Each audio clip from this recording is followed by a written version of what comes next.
I don't see them doing all new animations for every body type for every character either. That's a good point, actually. Yeah, maybe they would just keep it to Traveler only. That'd be interesting. This is the part that interested me here, dude. Someone's watching us here. This is a point of view where you can see a blink. But if watch the blink. Outstanding Outlander isn't careful and finds themselves caught up in... You'll see that? We're being fucking watched. I did want to watch this as well, chat, because I probably missed a ton of stuff in that. And there wasn't that much to actually go through. I thought there'd be more, I'm not gonna lie. Let's watch Cat with Blue Hats. 25 things you missed in 3.8 Fontaine teaser. See if we missed anything, which I probably missed a lot of. I probably missed a ton of. This seems to be a part of the main city of Fontaine. True, it does. We didn't miss that. There's a weird small structure here, which could probably be an elevator. Okay. Chat. Now I see why you all said elevator. You just fucking copied this video. I think it's a teleporter now. I'm going to stick with it. I think it's a fucking teleporter. It's got a little robot guard outside of it. The person standing in front of the entrance also seems to have a weird design. Yeah, robot. Robot design. Could this be Fontaine's lore system? Ooh. Maybe it's a robot dispenser. Nino, we got an emergency. There's a little melazine on the run with wings. Robot out and then chase, you know, that could be a thing. Yeah, there's also quite a lot of leaves or possibly dirt on this otherwise clean looking road. I didn't pick up on that. We could also see manholes on this road. Perhaps the sewers are below this path. Yeah, I think the sewers are going to be everywhere, dude. I genuinely do. I feel like the sewers are going to be all over the place. I think they'll be on every level everywhere. This looks like a mechanical person. I can read the excitement in that sentence. Holy shit. You think? Looks like one, you think?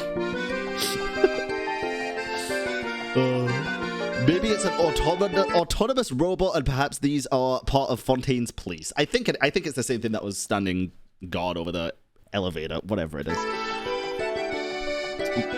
You think it looks kind of organic, not gonna lie? Yeah, okay, brother. Okay. There's also some dogs dressed in fancy attire nearby. This is still so weird to me, chat. This is still so weird to me. Like, this motherfucker's literally wearing pants and holding some weird wand in its tail. This has got to be a robot dog, right?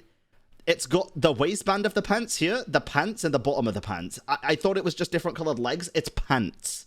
Yeah, oh yeah, and it has hair. That's another very important, but yeah, it also does have hair. One of them has a top hat and is even holding a walking cane in its tail. So elegant. True. It's a fun one. These ladies seem to be viewing what looks like a fashionable clothes shop. Everybody is dripped out so much in Fontaine so far that we can see, the NPCs at least. I really do hope this means that some of the playable characters are going to look absolutely fucking phenomenal, dude. But I also hope this means that maybe at some point we might be able to get some traveler costumes and outfits, or even just accessories. Even just accessories. Imagine we could go into the shop and get all of the previous quest accessories that we've had in the past, but permanent. So like the flower crown and the kitsune mask and stuff. I just think it'd be a missed opportunity not to for traveler at the very, very least. Their outfits also could indicate that they belong to the wealthy elite of Fontaine. True. This building seems to have a mechanical puppet as its logo. Yeah, and then a bird outside. Bird.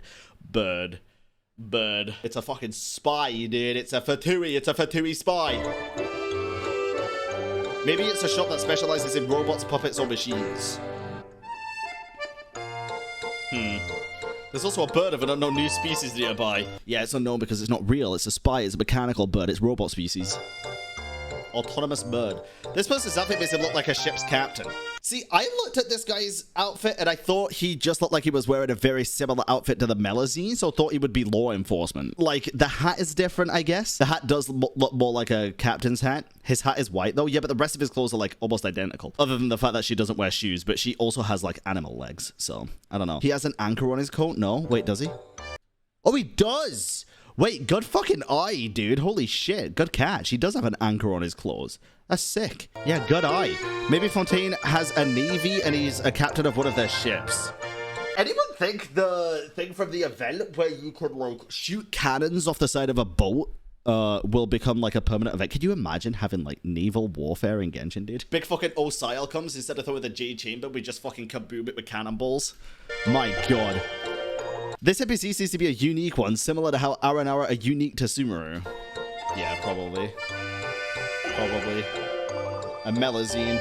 Alice refers to her as a little Melazine, which roughly translates to river, lake, or lake mermaid.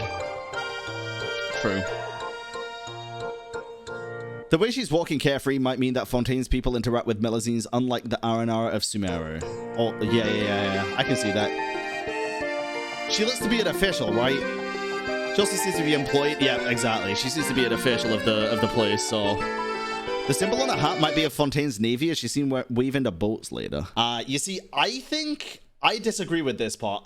I think Speeds was right earlier. I think the anchor is probably the navy stuff. I think the symbol on her hat is more law, some kind of enforcement, because of what Alice said in the actual trailer when it was like she upholds the law or whatever. There was something specific that Alice said about her that was very law heavy. So I think she'll be more policey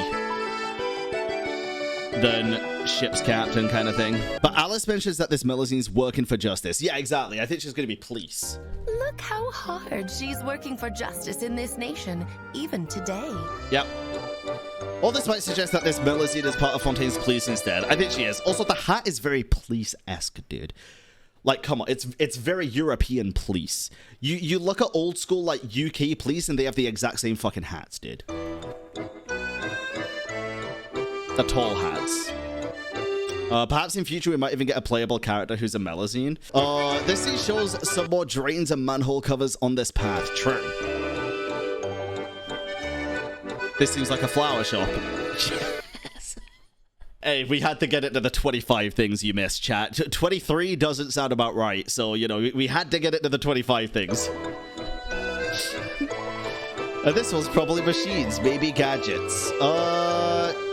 Yeah, crafting gadget. Yeah, I can see that. This one looks like a reception for a theater due to the violin design at the top. Carpet and seas. It does, but that also reminds me of the Adventurers Guild setting with like an open booth kind of thing. What if Catherine's got drip, dude? What if this is Catherine? What if she got the Fontaine drip? Or it could be a shop for musical instruments. True. Could be. We also get to see Fontaine's NPC design for more average people. So over here, we have the upper class. Down at the flower shop, we've got the average people. And we'll take a trip underground next. Jesus Christ. Unironically, that's probably what it's going to be like, though, which really fucking sucks. The design of Fontaine's landscape and mountains look like tall waves of the sea. Very fitting for the nation of Hydro. See, I kind of thought this at first, and it definitely could be. But at the same time, it reminds me of, like, chasm-esque stuff. But obviously, the chasm formations overground were formed by big things happening. I mean, this could be the same thing. Yeah, it could be. They do look like big waves, though. They do. It's very cool. It's kind of hard to get like a one-to-one replica of that mountain. I bet Cat with Blue Hat spent like an hour just looking for the perfect image, dude. Jesus. That is perfect. Perfect example. This looks like some kind of ruined structure. Sorry, let me put my pixel glasses on. What? What does?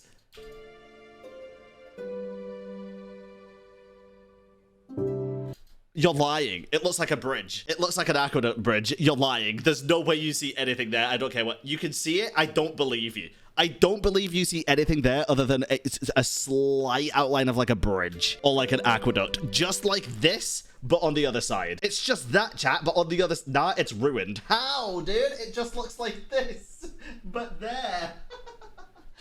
I don't see it. I don't see that being ruins. I see it as just being a follow-up of the aqueduct. The aqueduct has got to go somewhere. If you mean this part here, then... I mean, potentially. It looks tiny, though. Bro, I can barely see because of pixels. I don't see anything there. I see blurry pixels. And this one looks like a rib bone of a giant creature. Maybe there's a skeleton like Orabashi or Durin in Fontaine. I mean, I can see it. Would they have it that close to the main city? Interesting. Food for thought. The elevated waterway seems to be a unique transportation system for these specific boats. True. True. As we can see, Fontaine's other boats right below it in deeper waters. Maybe this top part of the boat is a giant engine because none of these boats seem to have sails. I feel like a lot of them are going to be very mechanic-based, right? Mechanical. With engines, yeah. I would imagine so. All the boats from previous nations we saw had sails and no engines. Yeah, but Fontaine's the nation of... Yeah. Understandable. It'd be cool to see a huge engine, though, a huge boat. So there seems to be an energy system in Fontaine that is powering these boats. Part of me just thinks, because it's the nation of hydro as well, that everything's going to be hydro-powered, which I think it easily could be. Like, not necessarily water-powered, chat, but hydro-powered. Since we know that water and hydro are two very different things still. From this top view, we can barely make out the travelers sitting in the boat. Yes. It's very cool. The traveler is a bit more noticeable in this scene. The pilot of this boat also seems to be another Melazine. I think it's this. Oh yeah, it is a different one. Cool. Perhaps the glowing mechanisms on the sides of the boat contain its power source. I would assume so. I think it's hydro-based. I would assume that's the power source. This building is a very interesting design, especially at the top. Dude, it does. It does. The church organ-looking things. These are like organ pipes of instruments known as pipe organs. Bro! I spotted that shit a mile off.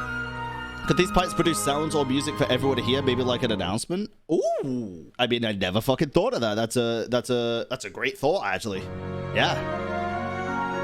Fantastic thought. This might suggest this building to be the famous court of Fontaine. Or perhaps these pipes are exhausts for steam. I feel like it'd be more beneficial to have the release for steam just at the top and not have the steam travel up into the pipes, then down again to go out of the pipes. I think the first theory is more likely there with like announcement structures. I think that's good.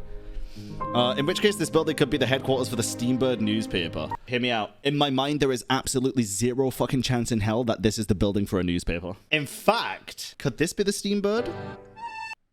And that is literally a mechanical bird. I don't know why this would make too much sense in the back, unless there's like a deeper down reason for it. But I would believe this is the Steambird more so than believing the big fucking court-looking building is the Steambird. Personally. In the corner, we can see some other elevated structures of Fontaine. I don't see anything totally different there. Another building, maybe, yeah. Another building. With, like, a factory. This fountain also has some more in it. I did notice this, and I was going to say, it looks like a wishing fountain. Maybe the people throw more in it, just like the fountain found in Mondstadt's Plaza. Yeah. So wish for a happy outcome in their court case. They're like, I'm paying my lawyers enough. Here's 2 more. Please make my dreams come true. This fountain is also close to the building, so this is more likely to be the court of Fontaine rather than the Steambird. Yeah, I think so. Although I don't know what the fountain would have to do with that. People throwing money in it to wish for a better court outcome is just a theory, right? So, maybe. I don't know. Unlike outside, she seems to be hiding from people in Fontaine's underground sewers. True. A little bit, scary. This is a similar behavior to how Aranara and Sumeru hide from creatures of the desert. Are the people of underground not friendly to Melazines? Compared to surface, the conditions of Fontaine's underground seem very bad. You know what I can imagine? I can imagine like the people from the playable characters from the overground looking pristine, pretty, kind of even like celestial in nature, being like the colors like white and gold and stuff, right? And then the underground people being more dweller-esque, looking more evil, and being nastier because obviously they've grown up in worse conditions. Just like the Bellabog? I wouldn't say so. I don't just mean dark and dingy like, you know, browns and yellows and stuff. I'm not talking like that kind of stuff. Pella and Bronya? I don't see it with Pella at all. Bronya kind of, but it's not what I'm talking about, chat. It's not what I'm talking about. I'm not talking about that kind of aesthetic at all. Again, I'm talking about more celestial nature stuff, like white and golds for the overground, like proper pristine. And then underground, I'm not talking about just like Zila, which is purple, and fucking Huck, which is yellow. I'm talking like red and blacks and dingies and dark and evil stuff. That's what I'd like to see. Yeah, like arcane vibes, kind of. Yeah. That's what I'd want to see, at least. There's makeshift camps, oil lamps, and people seem to be literally living near sewers. Yes, they do. There must be a reason why these people live like this, and maybe the surface dwellers are the cause. I agree. I also want to know what this is. This looks sick, dude. The Chamber of Secrets, maybe? The outfits of the NPCs here are also very different from the ones we found on the surface. Yeah, they are. So maybe this Melusine is hiding because she's near sewers and needs clean water to feel safe. Maybe? I doubt it, though. I think she's probably just hiding because they're probably not as friendly. Or investigating, true. Alice calls this specific place Fleuve Condre. I fucking butchered that. Ash River, which is a very fitting name for sewers. Huh. The metal pipes and colors here seem to suggest that Fontaine's underground has a dark steampunk aesthetic. Yes! I reckon hear me out here, chat. I reckon the underground has an underground. Does that make sense? Again, kind of like in Skyrim, how the underground sewers have an underground, which is the thieves' place, you know? Which I think would be really cool. Like, imagine this door opens up and it goes even further underground to, like, evil shit. I want Evilge. A clean and pristine steampunk aesthetic. I don't think the surface has a very steampunky aesthetic at all. I think the surface has... I don't even know what I'd describe it as, dude. Yeah, very pastel-y. Like, I could go to any of these stores and get an afternoon tea. You know? That makes sense. Or get an ice cream. Like, it looks like a seaside resort more than steampunk. Kind of Disney vibe, yeah, in a sense. Madara, welcome in. The stark contrast between the two makes it seem like the region is divided into two factions. Yes. It does, definitely. We also do not see any pollution or dark clouds in Fontaine that was suggested by many NPCs before. Yeah, that's a weird one, dude. That is weird, because we did hear a lot before that the waters were very corrupted and stuff. I do hope that when we arrive to Fontaine, it's not polluted now and it does look like this, because this would just be spoilers, I guess. This would just be spoilers saying that we're gonna fix it, you know? Like, I hope we arrive and it looks like this and maybe it gets corrupted again. Maybe it was fixed. I don't know. I'm confused about the corruption. I'm very confused about the pollution, sorry. I don't understand that much. Perhaps this teaser does not include those areas yet and only shows the clean parts of Fontaine. Oh yeah, maybe there's different parts actually. That is a good point. Yeah. Kind of like the desert for Sumeru. Yeah, maybe there's just polluted parts. That'd be interesting. We finally get to see how the Traveler looks with the Hydro element. Yes, and he looks a baller, dude. And there's the Melusine keeping an eye on the Traveler. I feel like we're gonna get followed all the fucking time by these little Melusine shits, dude. Diving. There seem to be some underground ruins in this area. Listen, I didn't get much sleep last night. Oh, I see it. That looks like a domain entrance. He means underwater ruins, I hope. That just looks like a domain entrance to me. Perhaps this area was not underwater in the past. Yeah, I don't think Fontaine had always been underwater, you know? This glowing blue thing near the Traveler might be Fontaine's Hydrograna. Okay, I will say one thing. The one thing I really hope is that we can't only go underwater when we have one of these. That would make things feel very limited and annoying, and I really fucking hope that's not the case. I'd be totally fine with the Hydro Traveler being the only character to be able to go underwater. Now that it was explained as well, chat, being the Hydro Traveler...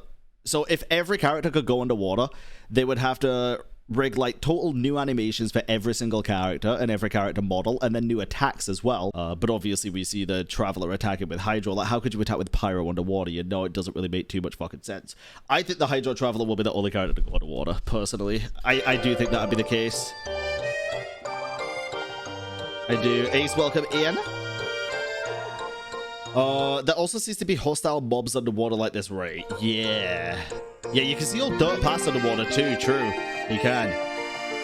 Some passive mobs like this seal and red crabs. Bro, does that fucking crab have a shield? Candice crab? Or is it a bubble blaster? A bubble blaster shield, dude, that'd be so sick. Oh my god. The Hydrograd is probably what granted this underwater shield to the Traveler. Maybe. Maybe. Wait, yeah, actually, because look, hold on.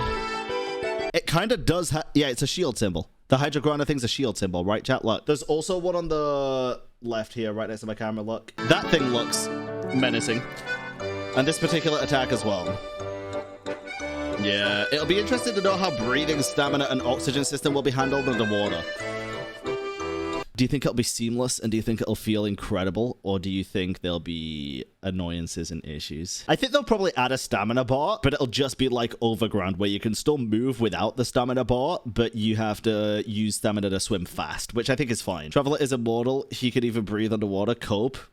Try jumping off the J chamber and then tell me that. Imagine that if there's an oxygen bar, you have to do quests to get better oxygen tanks and stuff. The one thing I could imagine them doing is, because obviously we have a shit ton of stamina now, and I doubt we'll need more, maybe the statue with a 7 would be like, you get a bigger breath meter underwater. But again, I really hope not. I really hope not. I don't know, dude. And how the Paimon menu will appear if we pause the game underwater. True, she can't swim. Because when the Traveler rescued Paimon, she was drowning in water. Yep, she was.